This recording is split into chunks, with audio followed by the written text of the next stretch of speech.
Well, we adopted Emily she came home to us in 1994.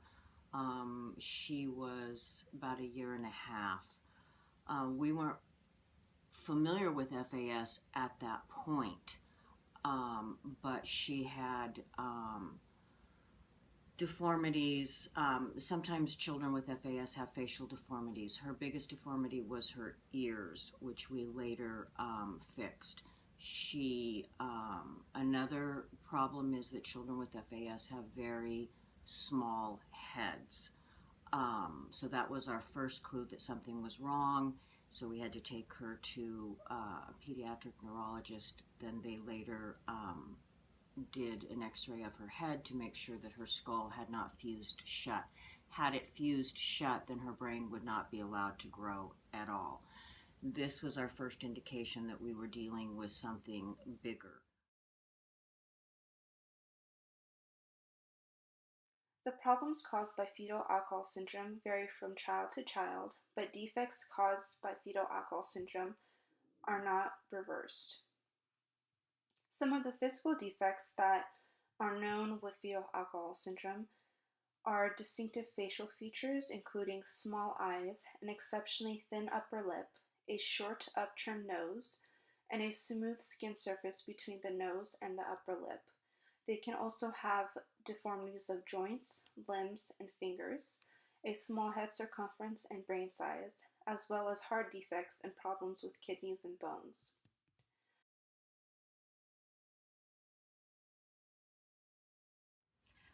I had to learn at my own pace. I was homeschooled. I was not in a regular classroom. I had lots and lots and lots of tutoring, um, lots of teachers, tutors, and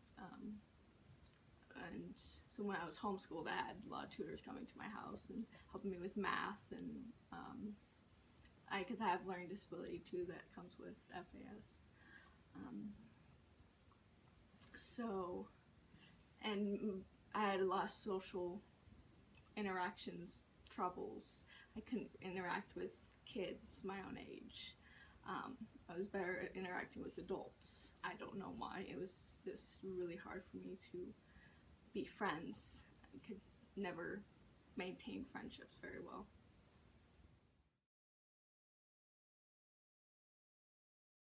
Some of the brain and central nervous system problems include poor coordination or balance, intellectual disabilities, poor memory, trouble with attention and processing information, and difficulty with reasoning and problem solving.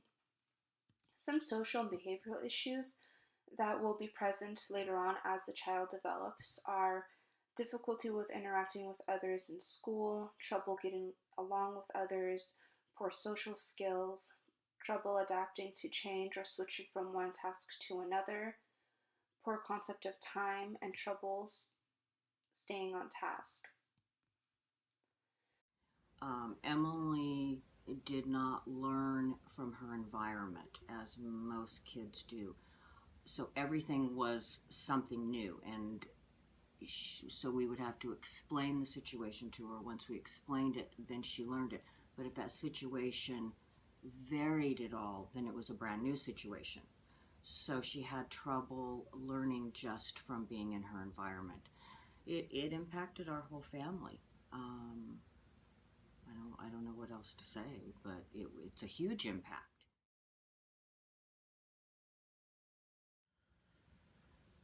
I know that her birth mother did have multiple children. Drinking over there is just a way of life because, quite frankly, life is very difficult over there. I don't pass any judgment on Emily's birth mother. I think I don't walk in her shoes. I think maybe she was trying to do the best she could. She dropped Emily off. What they have in Siberia is birth homes, and she had her there, and then she left. So from there, the babies stay in the birth homes, and then they're moved to an orphanage. At least she went there to have Emily, and didn't have her on the street, which that happens quite a bit, and then the children are either found or, they don't survive the elements.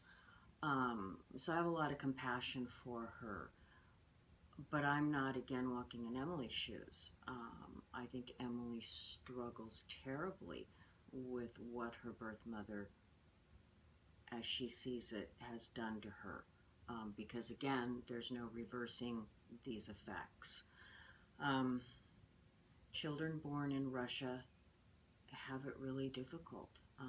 It's a very harsh environment. Most of the birth control is not readily available. Most of the women are unwed, and if they're on their own, they probably are turning to prostitution to make any money, and drinking's a way to cope. And it's wrong, but again, I'm not walking in their shoes. So part of me hates what happened to Emily, but then there's a part of me that has compassion that she probably did the best she could, and the fact that she actually went and had her in the birth home was a good thing. Like I said, many of them will just deliver in the street, and then that's the end of that. So, compassion. I don't have any real anger towards her. And Emily was meant to be with us. And I think coming to us, she gained far more than she ever would have staying in Russia. In fact, quite honestly, I'm not sure she would have even survived had she stayed, because she had too many other medical issues, and they're not addressed in the orphanage. And so, to me, she was a gift to us, and it was a gift from her mother, and I don't hold a lot against her birth mother, quite frankly.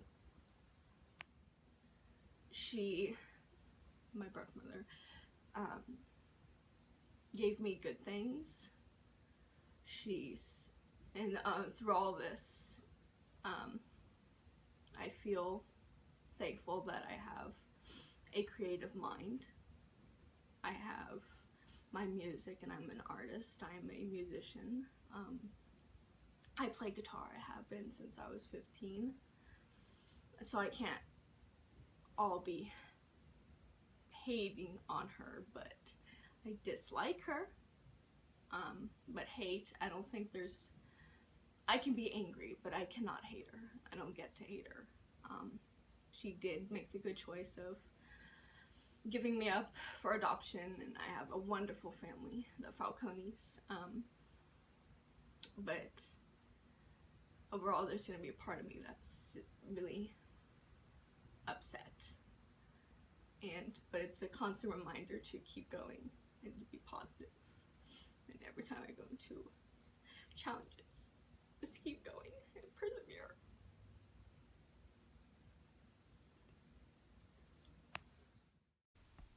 The population of women most at risk for fetal alcohol syndrome are women who are the most vulnerable in society, such as those with lower socioeconomic status. Women who have a lower socioeconomic status are more likely to be undernutrition and have greater frequencies of alcohol consumption before pregnancy. These women are also more likely to be unemployed and have depression, which are two factors that increase the chances and lead women to consume alcohol during pregnancy.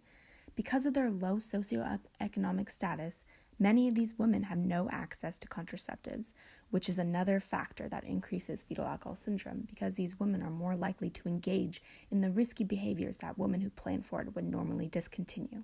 This also shows that paternal factors play a role, because women with a lack of partnership are also more likely to develop fetal alcohol syndrome, as well as women whose partner is more likely to engage in drinking, can increase the chance that a pregnant woman would participate with their partner. The best way to reduce the amount of fetal alcohol syndrome in infants is to target the mothers with lower socioeconomic status, because they are the most at risk.